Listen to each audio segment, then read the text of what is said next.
ওমা, হ্যাঁ, কি করছেন? এই তো বড়ির ঝোল হবে তাই বেগুন ও, আলু বড়ির কপি। ঝোলে সবজি কাটছো? হ্যাঁ, ও, কপি আলু বেগুন বড়ি ও। পেটে মূলো সব দিয়ে বড়ির ঝোল। আর ওখানে কি ভেজানো আছে ওটা? ওটা আলু গো, মাটি আছে তাই ধুবো ও, গোল সকালবেলা। আলু কি দম বানানোর জন্য, আলুর হ্যাঁ দম? হ্যাঁ হ্যাঁ, আলুর দম ভাত। তরকারি কাটা হয়ে গেল? হ্যাঁ, তরকারি কাটা হলো। কি আছে এখানে? বেগুন আছে, কপি, আলু আছে, বেগুন। কপি আছে, মূলো আছে। ও আচ্ছা, মটরশুঁটি দেবেন এর মধ্যে? না, হ্যাঁ, মুড়ি দিয়ে।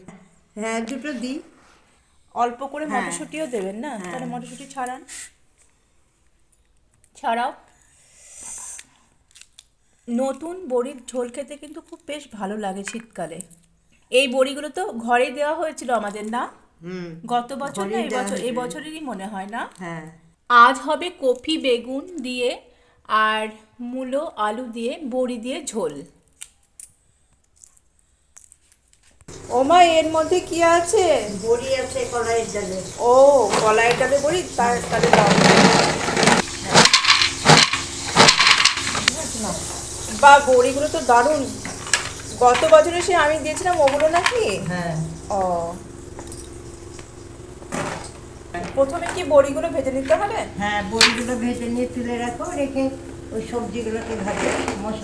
মশলা দাও, সবজিগুলো ভাজো, ভেজে মশলা দাও আচ্ছা। দিয়ে।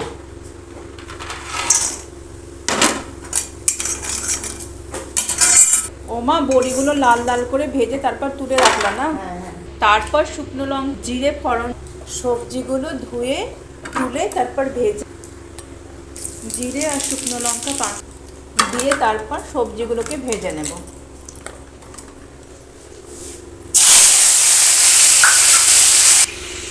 আর বাকি সবজিগুলো দিয়ে ভালো করে লবণ হলুদ দিয়ে নেড়ে চেড়ে নেব। তারপর আদা দিয়ে বাটা দিয়ে দেবো।